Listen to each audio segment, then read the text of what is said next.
रम कर्मे भूवृतां ज्ञातारं विश्वतत्त्वानां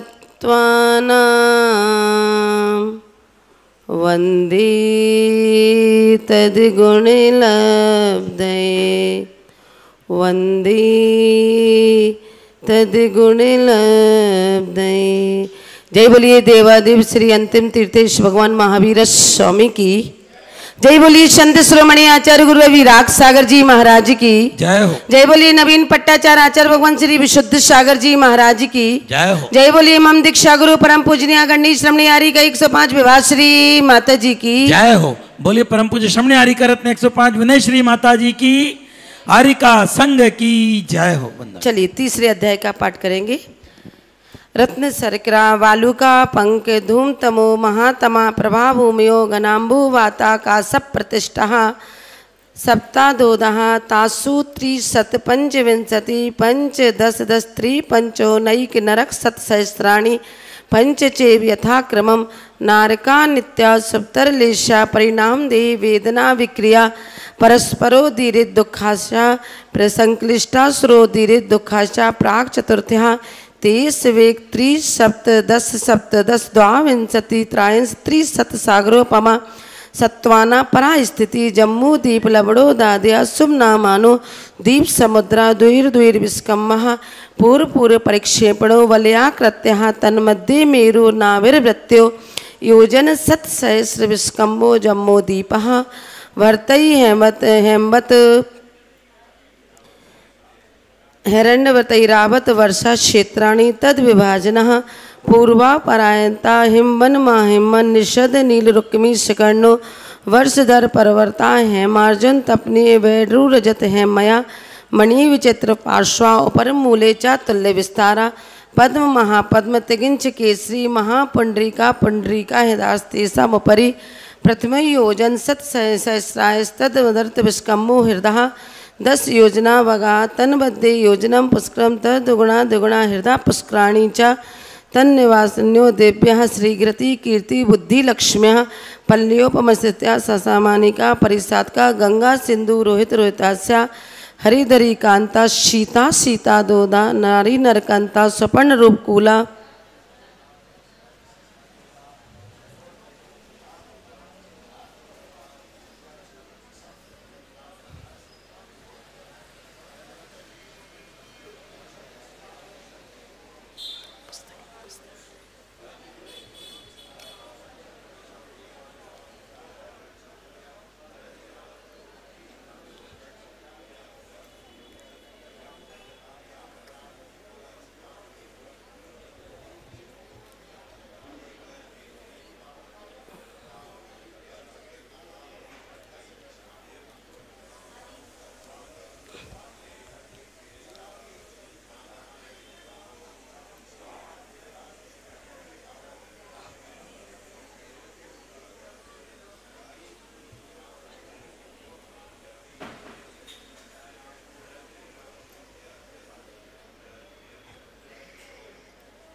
हो गया।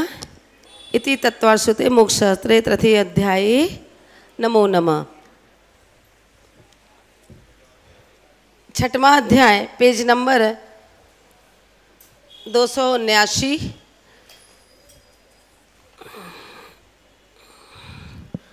चलिए ज्ञानावरण और दर्शनावरण के आश्रव के कारण पूज्य माता जी ने कल बताए थे। अब बताइए कि किन कार्यों से जीव गूंगा होता है। किन कार्यों से जीव गूंगा होता है। हाँ हाथ उठा के संकेत करेंगे किन कारणों से। हाँ जी हैं?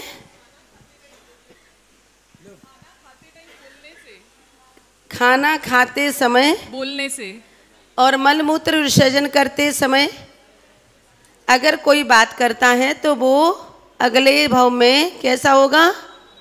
गूंगा होगा, क्योंकि ज्ञानावरणी कर्म का बंध बांधा उसने और जितने भी उसने शब्दों का उच्चारण किया उन सब से ज्ञानावरणी कर्म का बंद होता है। जैसे अपन लोग न्यूज़पेपर होता है, न्यूज़पेपर आया उसमें कचौड़ी खा ली ज्ञानावरणी कर्म का बंद हुआ। बच्चों की गंदगी साफ कर दी, न्यूज़पेपर उठा के, ज्ञानावरणी कर्म का बंद हुआ। न्यूज़पेपर बिछा के अपन बैठ गए, ज्ञानावरणी कर्म का बंद हुआ। अपन ने किसी भी बच्चे की नोजी पकड़ के, पहले के समय में माताएं पहुंच देती थी, ज्ञानावरणी कर्म का बंद हुआ। बात छोटी छोटी सी है, लेकिन कर्म कितना बांध दिया? 20 कोड़ा कोड़ी सागर का। कितने का? 20 कोड़ा कोड़ी सागर का ज्ञानावरणी कर्म का बंद कर लिया। और उसके बाद बंद नहीं मत। बोले परम पूज्य गणेश शमनी हरिका रत्न 105 विभा श्री माता जी की जय हो। एक बार अब अपना आबादा काल कितना आया? 2000 वर्ष का। अब 2000 वर्ष के बीच में बच्चे को कितनी ट्यूशन करवाई, कितनी कोचिंग करवाई, अच्छे से अच्छे अपन ने स्कूल में पढ़ाया, फिर भी बच्चा अपना ठस बुद्धि का रहा।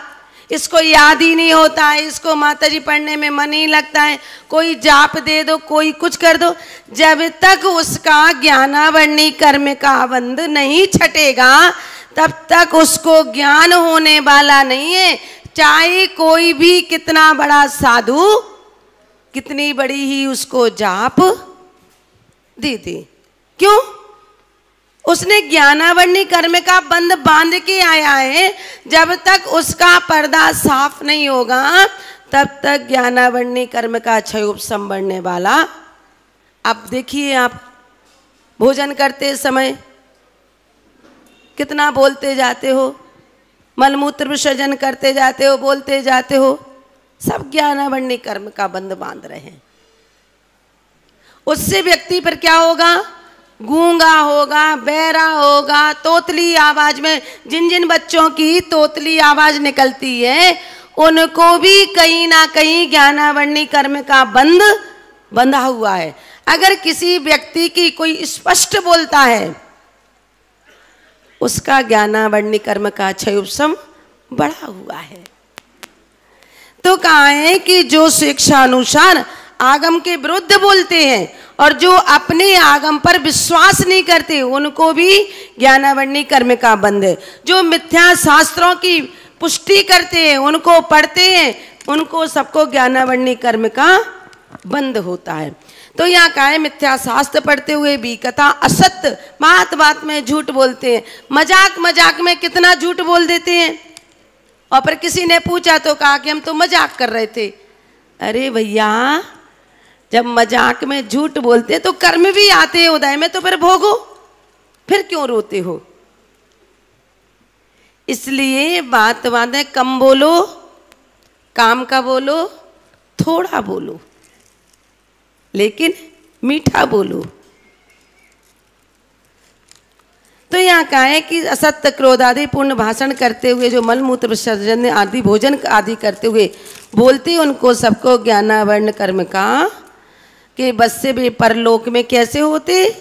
जितने भी पशु दिखाई दे रहे हैं वे सब कैसे हैं? गूंगे हैं। और वे इतने गूंगे हैं कि अपने अंदर की वेदना को वे कह भी नहीं पा रहे हैं। गर्मी लग रही, सर्दी लग रही, बरसात हो रही, रोग हो गया, पैर टूट गया, कट गए, पिट गए, लेकिन वे अपने मुख से कुछ भी नहीं कह सकते। भूख लग रही, प्यास लग रही, जब दे दो तब खा पी लेते। सब ने ज्ञानावरणी कर्म का बंद किया। पूज्य माता जी से निवेदन।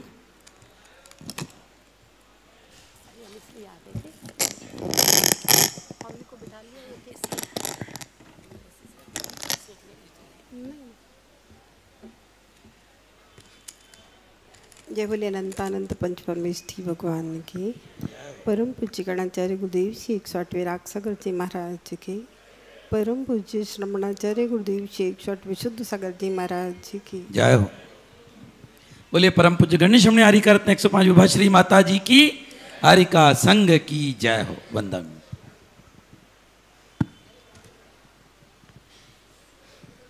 देखिए, ज्ञानावरण दर्शनावरण कर्म निरंतर बंधने वाली प्रकृतियां हैं। जब तक अपन 10वें गुण स्थान में नहीं पहुंचेंगे तब तक एक भी समय, एक भी क्षण, एक भी सेकंड ऐसा नहीं है जिस समय हमें ज्ञानावरण और दर्शनावरण कर्म ना बंधे। चाहे हम स्वाध्याय ही क्यों नहीं कर रहे हैं, चाहे हम पूजा ही क्यों नहीं कर रहे हैं, तब भी ज्ञानावरण और दर्शनावरण कर्म निरंतर बंध रहा है। क्योंकि ज्ञानावरण कर्म तब नहीं बंधेगा जब हम अपने आत्मा के शुद्धोपयोग का वेदन करेंगे। क्योंकि ज्ञान का काम सिर्फ और सिर्फ अपने आत्म स्वभाव का वेदन करने का है। और जब जब मेरा ज्ञान बाहर जाएगा तो निरंतर ज्ञानावरणी कर्म बंध रहा है। लेकिन तारतम्यता होती है। जैसे स्वाध्याय कर रहे हैं तो बंध तो थोड़ा सा रहा है और ज्ञानावरणी कर्म 6 ज़्यादा हो रहा है, इसलिए हमारे ज्ञान की वृद्धि हो रही है ना। और कोई धर्म कार्य करते हैं, कोई साधु त्याग तपस्या कर रहा है, तो ज्ञानावरणी कर्म बंधता कम है और 6 ज़्यादा होता है, तो उससे ज्ञान की वृद्धि, आत्मा का ज्ञान बाहर आता है। और जब कोई हिंसा का काम करता है, छल कपट का काम करता है, अपनी दिमाग को उल्टी बुद्धि चलती है जिन लोगों की, तो उनके लिए ज्ञानावरणी कर्म बाहर कम निकलता है, उदय में कम आता है, बंधता ज़्यादा है उनके द्वारा।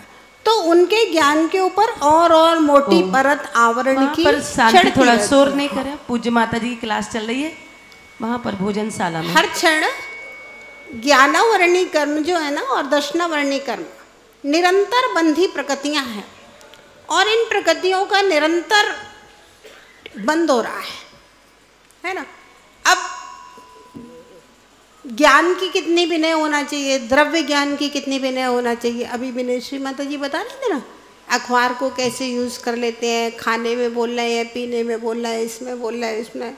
अब लौकिक लोगों के लिए तो ये सारी बातें सहज हैं, है ना, सब कुछ सहज है। अब अखबार की रद्दी है तो क्या करे, आदमी कुछ ना कुछ उपयोग करता है।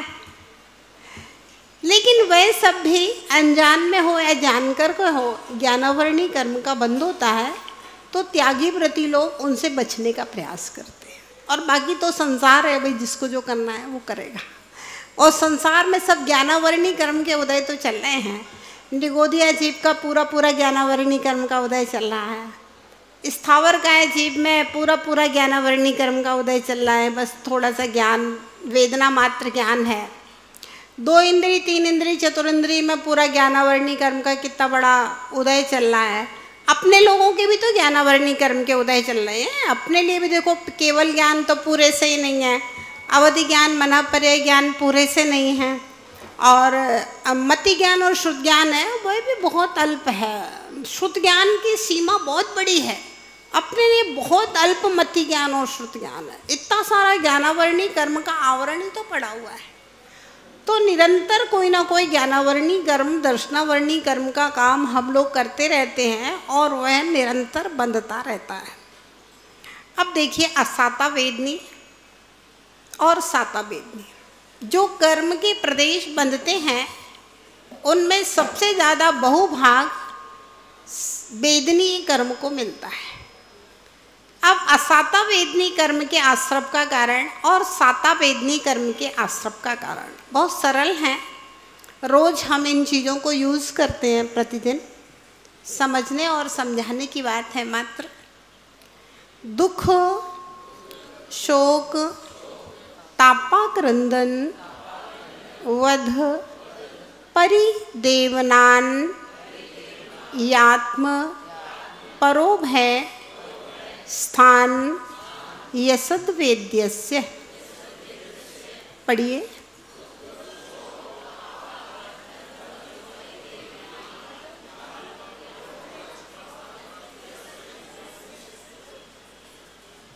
आत्म परोभय स्थानी, अपनी आत्मा के विषय में अथवा दूसरे किसी भी जीव के विषय में अथवा दोनों के विषय में दुख, शोक, ताप, आक्रंदन, वध, परिदेवन असाता वेदनी कर्म के आश्रव का कारण है। दुख किसे कहते हैं? पीड़ा रूप आत्मा के परिणाम को दुख कहते हैं। पीड़ा लक्षण परिणाम को दुख कहते हैं। विरोधी पदार्थों का मिलना, इच्छित वस्तु का वियोग होना, अनिष्ट का संयोग, निष्ठुर वचन श्रवण आदि बाह्य साधनों की अपेक्षा से असाता वेदनी कर्म के उदय से उत्पद्यमान पीड़ा लक्षण परिणाम दुख कहलाता है। अनिष्ट पदार्थ के समागम और इष्ट पदार्थ के वियोग का नाम दुख है। समझ लीजिए भैया।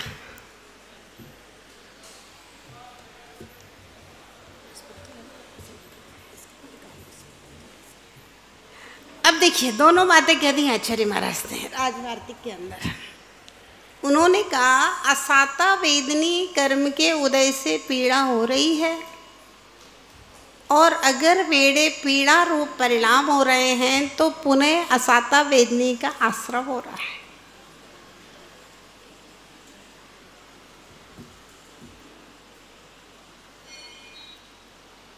असाता वेदनी कर्म के उदय से पीड़ा हो रही है, और अगर हम पीड़ा रूप परिणाम करते हैं तो और असाता वेदनी का नया आश्रय हो रहा है। कुछ समझ में आया या समझा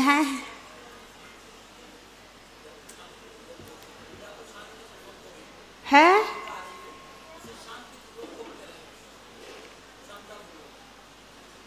कैसे भोग सकते हो? शांतिपूर्वक पीड़ा कैसे भोगी जा सकती?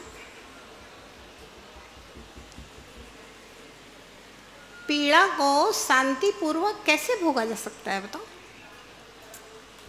दो चीजें हैं। एक तो इच्छित वस्तु का ना मिलना, और दूसरा अनिष्ट का संयोग। अब इच्छाएं तो अनंत हैं, अब तुम्हारी पीड़ा को कौन दूर कर सकता है?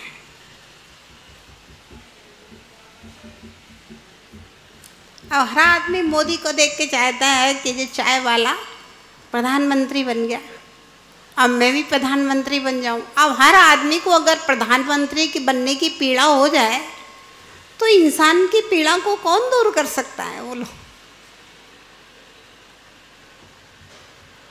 कौन पीड़ा दूर कर सकता है?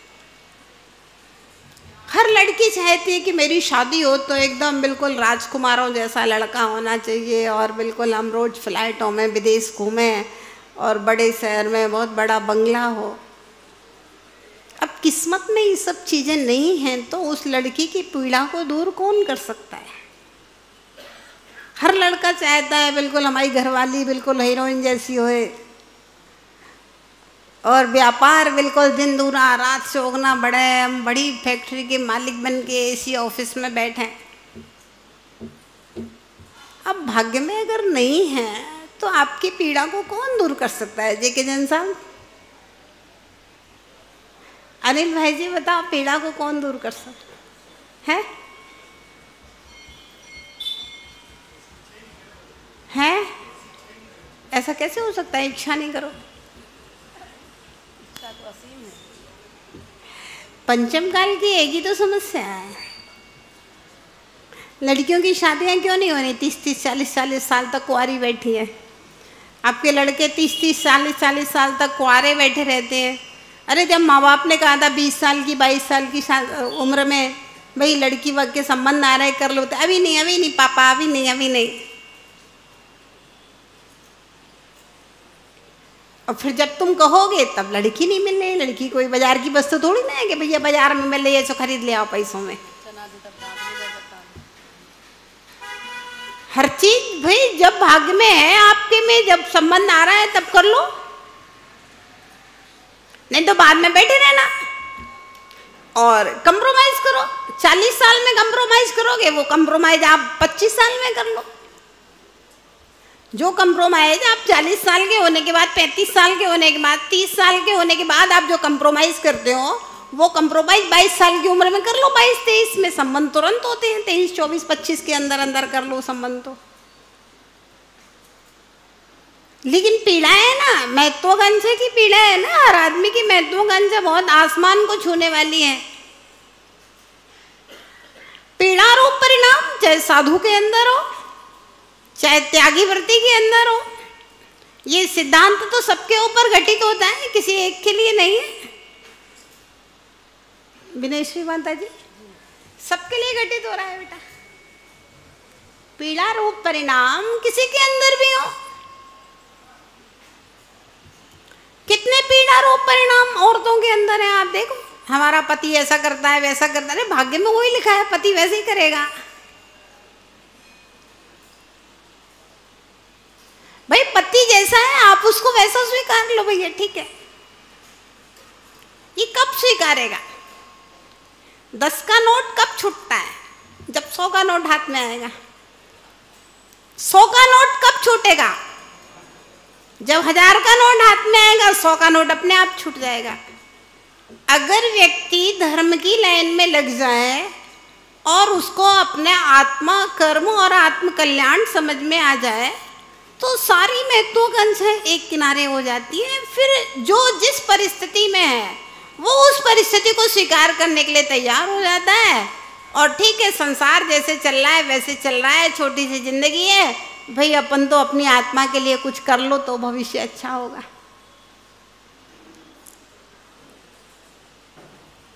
यथा यथा समायाति संवित्तौ तत्त्वमुत्तमं तथा तथा न रोचन्ते विषया सुलभाति। यथा यथा न रोचन्ते विषया सुलभापि तथा तथा समायाति संवित्तौ तत्त्वमुत्तमं। कहा जैसे जैसे आपको धर्म का तत्व समझ में आएगा वैसे वैसे विषयों से अरुचि हो जाएगी, और फिर जैसे जैसे विषयों से अरुचि होगी वैसे वैसे और आप धर्म तत्व की गहराई में प्रवेश कर जाएंगे। संतोष परम सुखम कब आएगा? जब आपको धर्म तत्व समझ में आएगा तब आएगा, है ना। धर्म तत्व समझ में आ जाएगा तो फिर ठीक है, जो जैसी परिस्थिति है भाई, जितना मिला है मुझे मेरे भाग्य से और पुण्य कर रहे हैं, मिलेगा तो अच्छा है, नहीं मिलेगा तो भी कोई बात नहीं। वैसे भी तो विषयों को भोगने का फल नरक ही है ना। चक्रवर्ती के भोगों का फल भी तो नरक ही है, कौन सा स्वर्ग है। चक्रवर्ती अगर तपस्या ना करे तो नियम से सप्तम नरक में जाएगा। अगर आप चक्रवर्ती के भोगों को भी प्राप्त कर लो, धर्म से दूर हो, तो सीधे नरक में ही जाना है। तो अगर मुझे चक्रवर्ती के भोग नहीं मिले और जितना है उतना में हमने संतोष कर लिया और तपस्या कर ली तो सीधा स्वर्ग का रास्ता खुलता है। चक्रवर्ती के भोगों का फल भी तो नरक ही है ना। और जब चक्रवर्ती तप करेगा तभी स्वर्ग में जाएगा। तो अगर आपको भी चक्रवर्ती के भोग मिल जाए तो उसका फल नरक ही है, और जितना मिला है पुण्य के उदय से उसमें हमने संतोष कर लिया और अपना तपस्या त्याग धर्म ध्यान कर रहे तो सीधा हमारा स्वर्ग का रास्ता खुला है। जब 1000 का नोट मिलेगा तब 500 का नोट छूटेगा,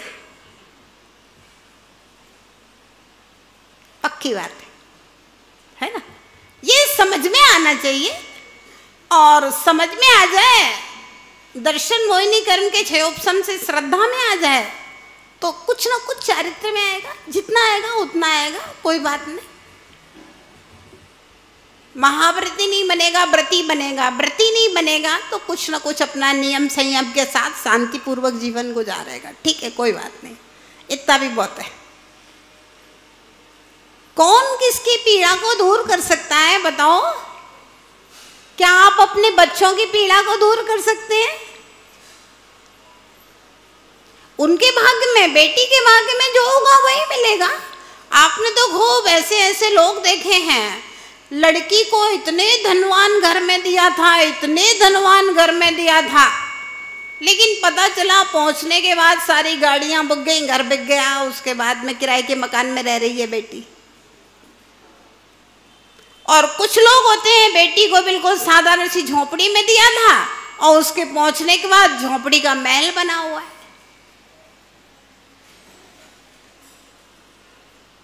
मैना सुंदरी कोड़ी को ब्याहा था पिताजी ने तो, लेकिन तपस्या का प्रभाव, मैना सुंदरी के पुण्य का प्रताप कि वे श्रीपाल तो कामदेव थे, कर्म के उदय से कोढ़ हो गया था, फिर ठीक हो गया तो कामदेव के समान फिर से सुंदर हो गया श्रीपाल। तो बहुत समझने की और सोचने की बात है। पीड़ा रूप परिणाम, जरा जरा से बच्चों के पीड़ा रूप परिणाम है। कुछ जानते नहीं, तानते नहीं, टेंशन है। कौन चीज का टेंशन है बच्चे को?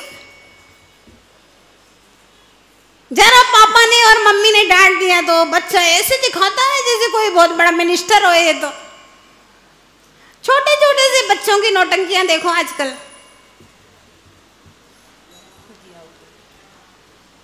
और मम्मी पीछे पीछे है, बेटा दूध पी लो, दूध पी लो, थाली का भोजन की थाली ले लेके घूम रही है।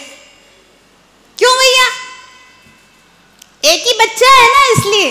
वही 4 भाई बहन होते, 4 भाई बहन होते तो अपने आप ढंग से सब एक लाइन में रहते, संग से सब खाना खाते पीते। एक है तो मम्मियों को भी कोई काम नहीं है, घर में नौकरानी लगी है। अब पहले 4-4, 6-6, 10-10 बच्चे होते थे, कोई काम वाली भाई नहीं होती थी, सारा खाना तो मम्मी लोग ही बनाती थी। तो वे काम में इतनी बिजी रहती थी, उनको टाइम ही नहीं था बच्चों को देखने के। बच्चे सब अपने भाई बहनों को देख देख के सब पल जाते थे, पुस जाते थे, बड़े हो जाते थे। अपने आप सारे काम करते थे बच्चे एक दूसरे को देख करके।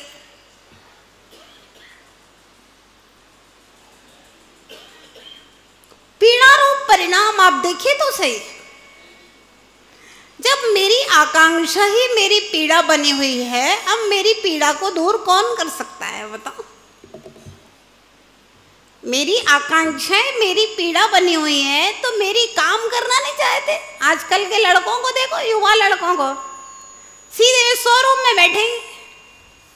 पहले लड़का होता था, पिताजी वो साइकिल से माल बेचने जा रहे तो वही साइकिल लेके वो माल बेचने जाता था।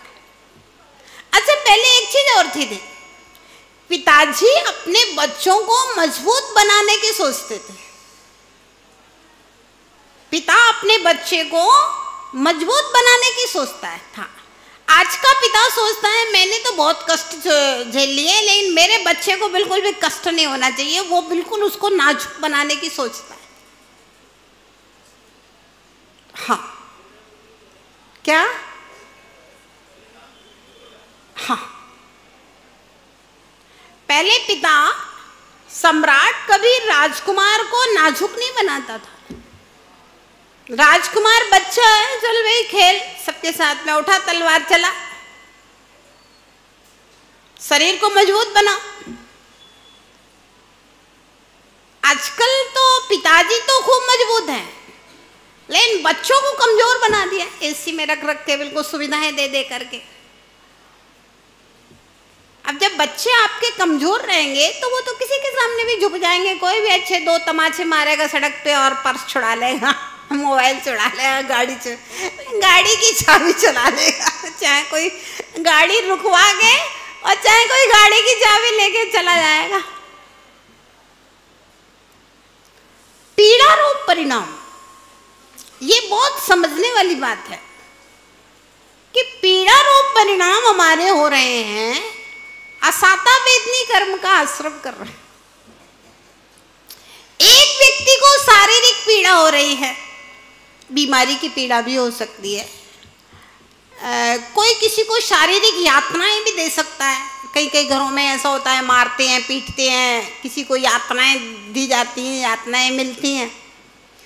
और एक व्यक्ति ये है जिसको कोई पीड़ा नहीं है, कोई यातना नहीं दी जा रही, कोई रोग नहीं है, फिर भी वो महत्वाकांक्षा के कारण से अपने आप को बहुत दुखी मान करके बैठा हुआ है।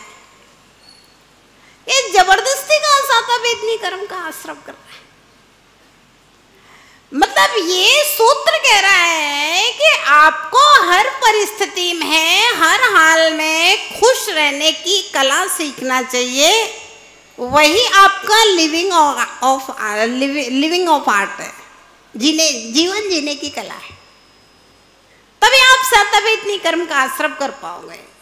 नहीं तो आप जितने दुखी होगे, अपने आप में दुखी होना भी, अपने आप में दुखी होना वो भी असतवेदनी कर्म का आश्रम है। दूसरे को दुखी करना वो भी असतवेदनी कर्म का आश्रम है। शोक अपने उपकारी का वियोग होने पर जो विकलता होती है परिणामों में, उसको शोक कहते हैं। चिंता, खेद, विकलता, मनस्ताप, वो सब शोक है। मतलब उपकारी का भी कर्म के संयोग से पुण्य से मिला है। अब जितने समय का संयोग था उतने समय का था, अब नहीं है, नहीं है तो अब उसको शोक में डूबा हुआ है, तो असाता वेदनी कर्म का आश्रम कर रहा है। अनित्य भावना में अपन पहले ही पढ़ रहे हैं, जितने भी परिवार के संबंधियों के संयोग हैं वे सब अनित्य हैं। अनित्य भावना पहले ही कह रही है। धन संपत्ति का संयोग ये सब भी अनित्य है, यौवन भी अनित्य है, पहले ही कह दिया। जब अनित्य है ही तो अब वो छूट गया, तो अब उसका क्या संताप करना है, और संताप कर रहा है तो असाता वेदनी कर्म का आश्रम हो रहा है। शोक, ताप, संसार में अपनी निंदा होना ये भी एक बड़ी समस्या है। संसार में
हेलो हेलो चलिए। हेलो ताप, हेलो संसार की निंदा। ओम हेलो वंदन सुनाई पड़ा? हाँ जी। ताप, ये भी एक लोगों की बहुत बड़ी समस्या है। संसार में अपनी निंदा हो जाए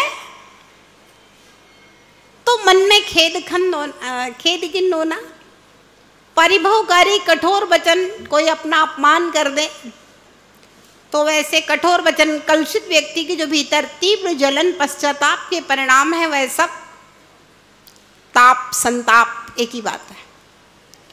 इससे भी असाता वेदनी कर्म का आश्रय हो रहा है। आप सोच रहे हो हम किसी की हिंसा नहीं कर रहे। कुछ लोग ऐसे होते हैं ना, अभी कई लोगों के ऐसे सुनने में आता है, लोग बताते हैं, बोले माता जी वो मेरा बेटा तो कमरा में घुसा है, वो कमरे से बाहर ही नहीं निकलता है, कमरे के अंदर ही उसे खाना देना पड़ता है और उसको पता नहीं क्या हो गया है, वो कमरे के बाहर ही नहीं निकलता है, किसी से मिलता नहीं है, किसी से जुलता नहीं है, किसी से बोलता नहीं है। ऐसी घटनाएं आप लोगों ने सुनी होंगी। मेरे सामने कई लोग इस तरह से बताने आते हैं, बोले माता जी क्या करें, क्या है ये सब? ताप, शोक, ताप, दुख, इन्हीं के परिवर्तन होते रहते हैं। कहीं शोक, कहीं ताप, कोई दुख हो, वो कमरे के बाहर ही नहीं निकलता है। अब देखिए वो किसी भी कारण से, कई लोग बिजनेस में फेल हो जाते हैं तो वो कमरे के अंदर पैक हो जाते हैं, बाहर ही नहीं निकलते, कर्जा चढ़ा दिया है और इनकम वही नहीं, तो वो घर के बाहर नहीं निकलेगा, व्यक्ति कमरे में बंद हो जाएगा। कोई का कोई से वो लड़कियों के चक्कर हो जाते हैं तो फिर वे कमरे के बाहर नहीं निकलते हैं अंदर से, मतलब इस तरह की डिप्रेशन, लड़कियां भी ऐसी हो जाती हैं। तो शोक, ताप, असाता वेदनी कर्म के आश्रम अपने लिए बंद कर रहे हैं। वो कह रहे हैं मैं किसी को नहीं मार रहा हूं, मैं किसी का बुरा नहीं सोच रहा हूं, मैं किसी का अहित नहीं कर रहा हूं। भाई तू किसी का बुरा नहीं सोच रहा, किसी का अहित नहीं कर रहा, अपना तो अहित कर रहा है ना। अपना जिंदगी बर्बाद कर रहा है, अपना समय बर्बाद कर रहा है। महीनों महीनों सालों सालों लोग कमरों में बंद रहते हैं, कर्म का आश्रय कर रहे हैं। बहुत सारे लोगों की आज के समय में ये सब दुख शोक ताप की ये सारी समस्या हर आदमी की, मुझे लगता है हर 2 में से 1 आदमी की समस्या है दुख शोक ताप। और कर क्या रहे हो? असाता वेदनी कर्म का आश्रय कर रहे हो, वो भी करके आप असाता वेदनी बांध रहे हो। महिलाओं की आदत होती है ज्यादातर दुखी रहेंगे, रोएंगे, मतलब अंदर अंदर में पता नहीं क्या कुड़ती रहती है। औरतों की ऐसी आदत होती है, लेडीज का स्वभाव होता है ये कुड़ते रहना अंदर अंदर में। तो सब असाता वेदनी कर्म का आश्रय कर रहे हैं, जो अंदर अंदर में कुड़ रहे हैं, परेशान हो रहे हैं, अपने आप को पीड़ा रूप समझ रहे हैं, अपने आप में खुश नहीं है, एनर्जेटिक नहीं है, तो असाता वेदनी कर्म का आश्रय कर रहा है वो सब। आक्रंदन, आंखों से आंसू बहा बहा करके रोना, परिताप करते हुए, अश्रुपात करते हुए रोना, आक्रंदन, असता वेदनी कर्म का आश्रय कर रहा है, रोने बैठा है जबरदस्ती। किसी किसी की आदत होती है जरा बात करेंगे नहीं कि पहले ठसर ठसर रोना शुरू कर देंगे। सामने वाला मतलब खुद भी गलत है तब भी रोना शुरू कर देगा, सामने वाला सही, देखने वाले को लगा यार ये रो रहा है ये सही होगा इसलिए। बद, किसी को मार डालना, आयु इंद्री बल श्वासोच्छ्वादी प्राणों का घात कर देना बद कहलाता है। परिदेवन, संक्लेश रूप परिणामों के होने पर गुणों का स्मरण और प्रशंसा करते हुए स्वपरोपकार की इच्छा से करुणाजनक रोना, जिससे स्वयं और दूसरे को अनुकंपा उत्पन्न हो जाए। मतलब ऐसा रोए कि खुद रोए और उसको देख के दूसरा भी रोने लगे। जब कोई मर जाता है ना, फिर कितनी जोर जोर से बोल बोल करके रोते हैं, ऐसा था ऐसा था ऐसा करता, कि दूसरे को भी दया आके वो भी रोने बैठ जाता है, इतना जोर से रोते। ये दुख शोक ताप आदि दुख के ही भेद हैं, दुख की जातियां बताने को ही ये भेद कहे गए हैं। फिर भी इनमें उत्तरोत्तर दुख की वृद्धि है। ऐसे परिणामों से जो स्वयं दुखी होता है, स्वपर दोनों को दुखी करता है, उसके असाता वेदनी कर्म का आश्रय बंद होता है। आश्रय होएगा तो बंद होएगा। अब भैया आप लोग हिसाब लगा लेना कि दुखी होने से असाता वेदनी कर्म का आश्रय होता है, इसलिए हमें दुखी नहीं होना। कितना बड़ा सूत्र आचार्य महाराज ने दे दिया।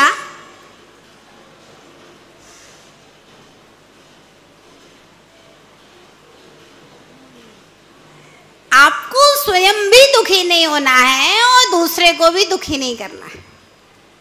कुछ लोग क्या होते हैं, हम दूसरे को दुखी नहीं कर रहे, लेकिन हम स्वयं हम हमें जो करें तुम्हें क्या लेना देना, हम जैसे हैं वैसे हैं। नहीं, आप स्वयं भी अपने आप को खुश रहो और दूसरों को भी खुश रखो, तब आपको साता वेदनी कर्म का आश्रय होएगा।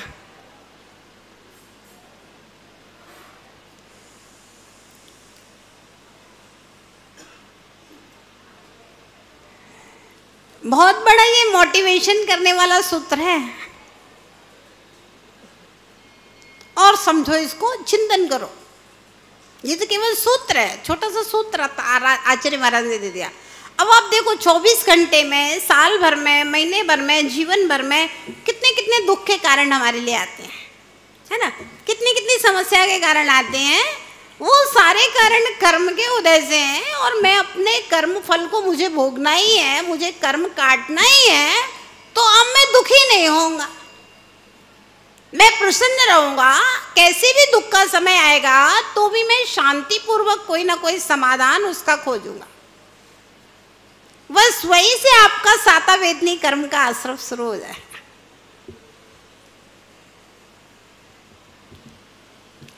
असाता वेदनी कर्म के आश्रय के अन्य कारण, धर्म का नाश करना। धर्म का नाश करने से भी लोगों को दुख होएगा, है ना। धर्म के मार्ग में जो लोग लगे हुए हैं, आपने धर्म का नाश कर दिया तो आपको असाता वेदनी कर्म का आश्रय होएगा। धर्म के कार्यों में बिघड़ डालना, जो धर्म कार्य करके सुखी होना चाहते हैं, आत्मकल्याण के पथ पे चल रहे हैं, आपने उन कार्यों में बिघड़ डाल दिया तो आप उनमें बाधा बने। इसलिए तपस्वियों की निंदा करना, शील व्रत से च्युत करना, अशुभ प्रयोग, पर निंदा, पिशुनता, अदया, अंगोपांग का छेदन, वेदन, ताड़न, त्रासन, तर्जन, बरसना, मारण, रोधन, रस्सी से बांधना, मर्दन करना, दमन करना, आत्म प्रशंसा, स्व पर के क्लेश उत्पन्न करना, अति आरंभ, अति परिग्रह, मन वचन काया की कुटिलता, पाप क्रियाओं से आजीविका करना, अनर्थ दंड, विष का मिश्रण, विष का मिश्रण भी हो सकता है, विष का भक्षण भी हो सकता है, बाण, जाल, पिंजरे आदि का बनाना, मारण यंत्र का निर्माण, पाप भूत क्रियाएं जो स्वपर के निमित्त क्रोध आदि के वशीभूत की जाती हैं, असाता वेदनी कर्म के आश्रय के कारण है। भौतिक विज्ञान की उन्नति में बम, एटम बम आदि जो आविष्कार हुए हैं, इनसे एक समय में लाखों करोड़ों व्यक्ति मारे जा सकते हैं। दीपावली के पटाखे, आतिशबाजी सब तीव्र असाता वेदनी कर्म के आश्रय के कारण है। देख लीजिए, साधारण सी बात है, हमारे जिन जिन कार्यों के करने से जीवों को पीड़ा होती है, वे सारे कार्य हमारे असाता वेदनी कर्म के आश्रय के कारण है। अब आप सुबह से शाम तक देख लीजिए, चाहे अनछना पानी डोलो तो असाता वेदनी कर्म के आश्रय का कारण है। अनछना पानी गर्म कर दिया, पानी में इतने सारे जीव हैं, इतने सारे जीव मर जाएंगे, सबको पीड़ा होगी, असाता वेदनी कर्म के आश्रय का कारण है। मतलब जिन जिन कार्यों में हमारे अंदर स्व और पर को पीड़ा हो रही है, वे सारे काम असाता वेदनी के। हिसाब लगा लो। जो मूर्ख मनुष्य दया को त्याग कर तीव्र संक्लेश परिणामी होकर अन्य प्राणियों को बांधना, ताड़ना, पीटना, प्राण लेना, खाने पीने के पदार्थों से वंचित रखना, ऐसे ही कार्य हमेशा करता है, अपने को सुखी मानकर नीच कार्य करता है, ऐसे कार्य करते समय जिनके मन में पश्चाताप नहीं होता, उसी को निरंतर असाता वेदनी कर्म का आश्रय बंद होता है। भगवती आराधना से कहा गया। प्रश्न, यदि स्वयं दुख उठाने, दूसरों को दुख में डालने से असाता वेदनी कर्म का आश्रय होता है, तो तीर्थंकरों ने केशलोंज, उपवास, आतापन योग आदि क्यों किए और दूसरों को वैसा उपदेश क्यों दिया? अब प्रश्नकर्ता ने प्रश्न कर दिया कि भैया स्वयं को कष्ट देने से असाता वेदनी कर्म होता है, तो विनेशी माता पैदल क्यों चलती हो? गाड़ी में बैठ के चले जाओ। केस लॉन्च क्यों करते हैं? सर्दी गर्मी में मुनि महाराज लोग नग्न रहते हैं, इतना कष्ट सहन करते हैं, क्यों करते हैं? तो बता रहे, अरहन मत में जैन मत वालों के तो यह प्रश्न ही नहीं उठता, क्योंकि ऐसा कहने पर तीर्थंकरों के उपदेश के व्याघात का प्रसंग आता है। क्षणिक बाद वालों के यहाँ यह कथन नहीं बन सकता, क्योंकि जब सर्व पदार्थ दुख रूप, शून्य और अनात्मक रूप है, तब हिंसादि की तरह दानादि में भी दुख हेतुता रहेगी, क्योंकि दोनों में दुख हेतु तो तुल्य है, इसलिए इनका उपदेश भी अकुशल का उपदेश कहा जाएगा। इस प्रकार दुख का कारण होने से हिंसा आदि पापाश्रय का हेतु मानने वाले अन्य मतावलंबियों के यम नियम परिपालन, विविध वेश अनुष्ठान, दुष्कर उपवास, ब्रह्मचर्य वास आदि का दुख हेतु होने से इन अनुष्ठानों के विरोध का प्रसंग आएगा। अथवा द्वेष का अभाव होने से, केशलोंच करने में किसी से द्वेष नहीं है ना।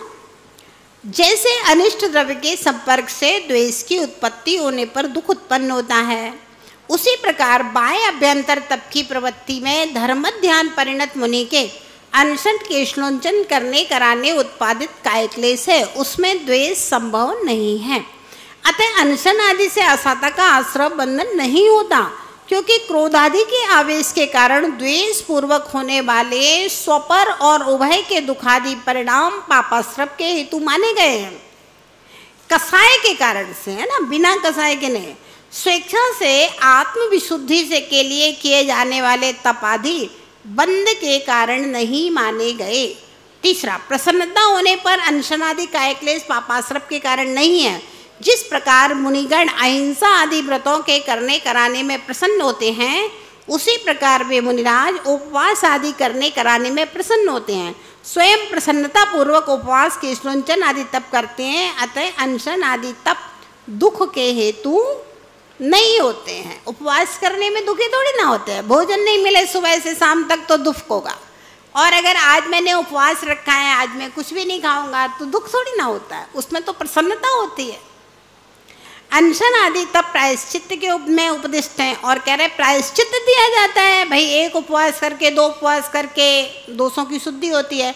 जब मुनियों को किसी कारण से कभी क्रोध उत्पन्न होने पर उनके परिमार्जन के लिए प्रायश्चित करना पड़ता है, तब यति के अनशन आदि तब विधि में क्रोधादि परिणामों की संभावना कैसे हो सकती है, जिससे कि अनशन आदि को अशांता का कारण माना जाए। 5वां, फोड़ा चीरने के समान यतिगण अनुग्रह बुद्धि से, यानी फोड़ा में चीरा लगाया जा रहा है तो कष्ट थोड़ी ना दिया जा रहा है, भाई फोड़ा में और कीड़ा पड़ेंगे इसलिए उसका मवाद निकालने के लिए चीरा लगा रहा है डॉक्टर। यतिगण अनुग्रह बुद्धि से अनशन आदि का उपदेश देते हैं। जैसे रोगी पर करुणाशील वैद्य अनुग्रह बुद्धि से उसके फोड़े की शल्य क्रिया करते हुए पाप नहीं बांधते, उसके पापाश्रम नहीं होता है, उसी प्रकार अनादिकालीन सांसारिक जन्म जरा मरण वेदना के नाश करने की इच्छा से तप आदि उपायों में प्रवृत्ति करने वाले यति के कार्यों में स्वपर उभय में दुख हेतुता दिखाने पर भी क्रोधादि न होने के कारण वह पाप का बंधक नहीं है। 6वां, मन की रति होने से अनशन आदि सुख के कारण है, यानी कि मन की रुचि होती है अनशन करने में, उपास करने में, इसलिए सुख का कारण है। जैसे दुखाभिभूत संसारी प्राणियों का जिन पदार्थों में मन रम जाता है वे ही सुखदायक होते हैं, उसी प्रकार मुनिराज का मन अनशन आदि करने में रमता है, प्रसन्न होता है। अतः व्रतादि में यति का मन दुखी नहीं है, अतः उसके असाता का बंध भी नहीं है, ऐसा मानना अदोष है। कहा भी है, नगर हो या वन, स्वजन हो या परजन, महल की चोटी पर हो या पेड़ की खोह में, प्रिया की गोद में हो या शिलातल पर, वस्तुतः मनोरमण ही सुख होता है। अब संसार में दुख आदि क्यों मिलते हैं, तो उसका समाधान करते हैं। संसार में संपूर्ण दुख असाता वेदनी कर्म के उदय से मिलते हैं। यदि उस असाता वेदनी कर्म के उदय में जीव दुख के कारण मिलने पर दुखी होते हैं अथवा दुख देने वाले के प्रति संकलित परिणाम करता है, तो पुनः आगे के लिए असाता वेदनी कर्म का आश्रय बंद कर लेता है। सो पुनः आगे के लिए असाता वेदनी कर्म का संतान क्रम चलता रहता है। हे जीव, यदि तू असाता वेदनी कर्म से छूटना चाहता है तो दुख के समय में अपने ही कर्म का उदय मानकर समता परिणाम रखकर पंच परमेष्टि भगवान का स्मरण कर, जिससे तेरा असाता वेदनी कर्म दूर हो जाएगा। अब इसमें किसी को कुछ पूछना है तो फिर पूछिए। हाँ, अशोक जी।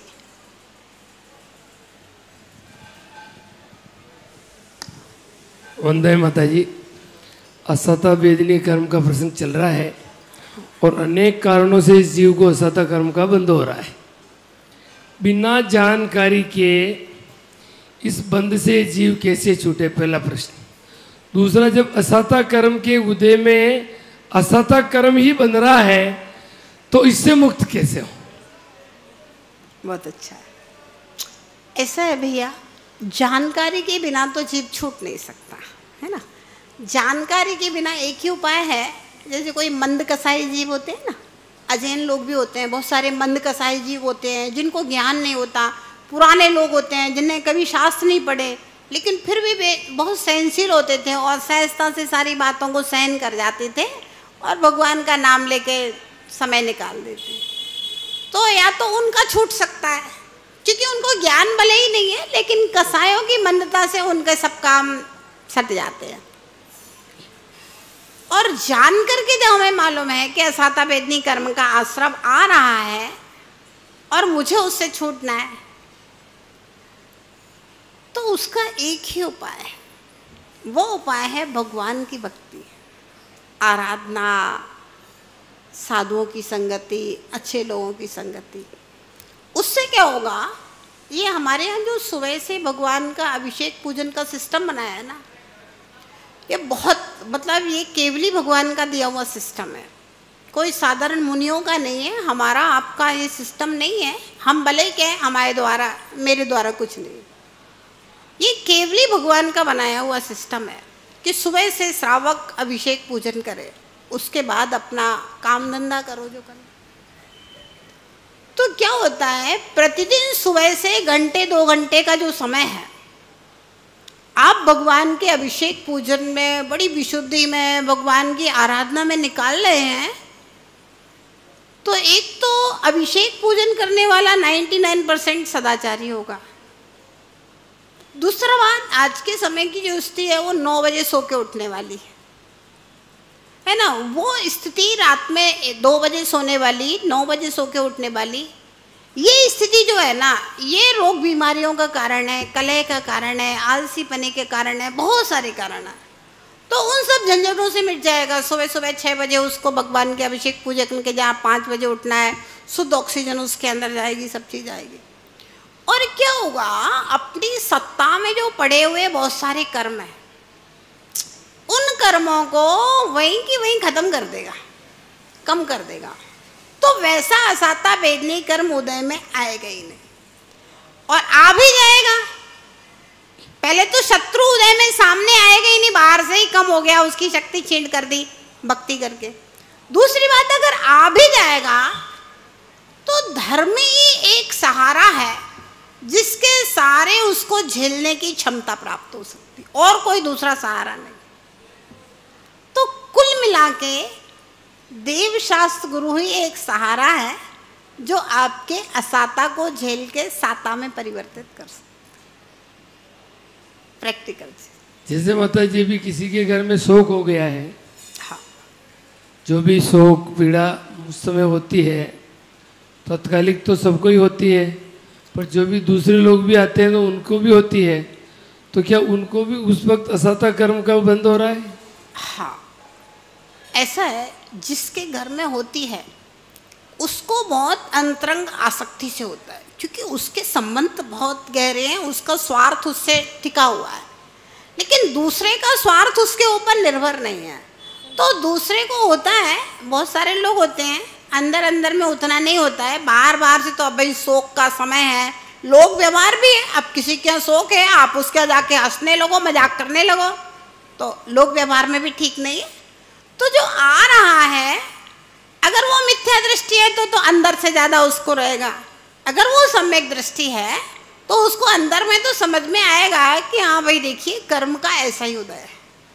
लेकिन फिर भी बाहर से वो थोड़ा तो शांत रह करके उसको सिंपैथी देता है, सांत्वना देता है, बातचीत करता है, तो उसको असाता का बंध कम होता है और उसको ज़्यादा होता है आसक्ति पूर्वक जो है।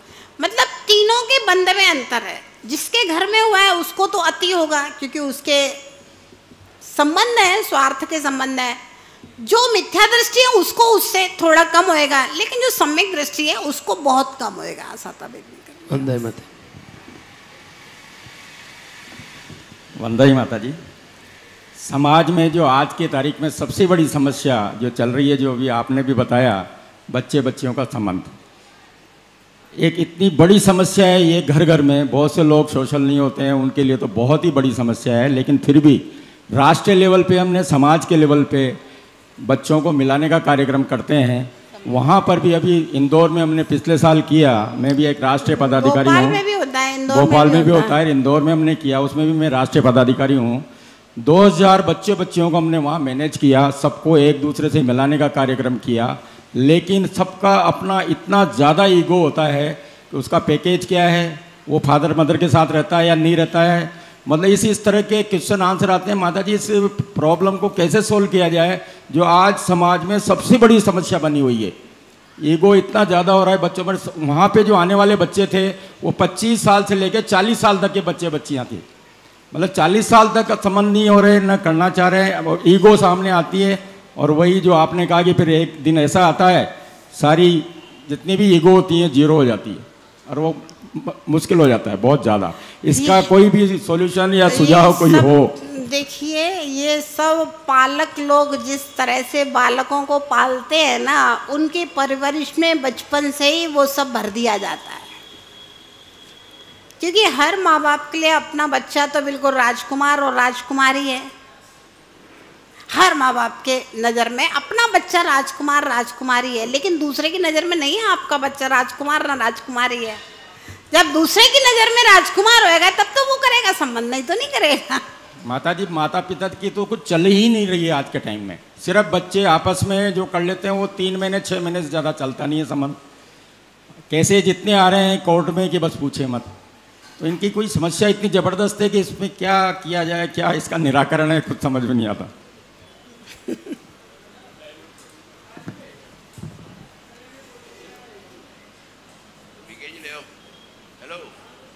कोई निराकरण नहीं है भैया, क्योंकि ये व्यक्तिगत समस्याएं हैं और व्यक्तिगत समस्याओं को व्यक्तिगत समझने से ही सुधार होगा।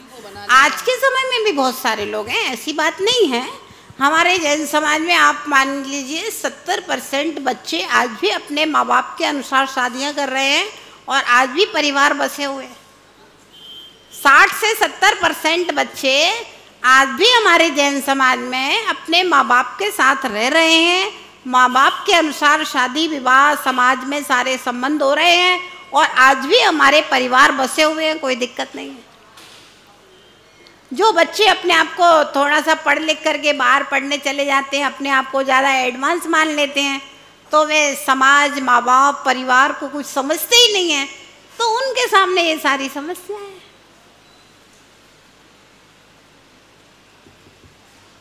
पहले एक नाई होता था, वो सोचता था अपने लड़के को नाई बनाना है, तो वो 10 साल की उम्र से चलो बेटा हम खाना खा रहे जब तक एक ग्राहक तुम निपटाओ। हाँ ऐसे ही होता था।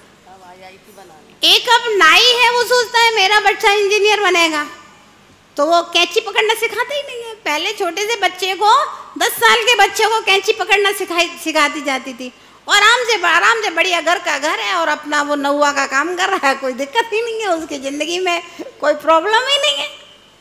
अपने जैन समाज में तो वो यही होता था ना, कपड़े की दुकान है, अपने बच्चे को कपड़े दुकान पे मीटर कपड़ा, 10 साल से बच्चा मीटर कपड़ा कैंची पकड़ना सीख जाता था, कोई दिक्कत ही नहीं होती थी। बढ़िया एकदम सरलता से ज़िंदगी कट रही है, कोई दिक्कत ही नहीं, खान पान बढ़िया, रहन सहन बढ़िया, घर बढ़िया है। लाख रुपए का पैकेज है महीने का, तो उसमें भी क्या होता है, बच्चा कौन सा दिल्ली बम्बई में जाके बहुत रईसों जैसी जिंदगी जीता है, कुछ नहीं है। करोड़ों करोड़ों रुपए के फ्लैट है, फ्लैट खरीदने में ही उनकी किस्तें चुकाने में जिंदगी चुक जाती है पूरी, और सिक्योरिटी नहीं है। आपका बच्चा, आपकी बहू अकेली रह रही है, वो बच्चा चला गया सुबह 8 बजे, शाम को 8 बजे आएगा, 12 घंटे लड़की घर में अकेली है, उसकी क्या सिक्योरिटी है। फ्लैटों में रह रहे, कोई ने भी दरवाजा खुलवाया और लगा दी बंदूक, समझ में आ जाए। परिवार की जो कीमत है ना, वो कीमत अकेले रहने में नहीं है। परिवार में 4 लोग घर में रहते हैं, अपने आप सिक्योरिटी रहती है, किसी की हिम्मत है घर में घुस जाए कोई। परिवार में माँ बाप, बच्चे, भाई बहन, देवरानी जेठानी रह रही है, किसी की हिम्मत है कोई घर में घुस जाए, क्या मजाल है किसी की।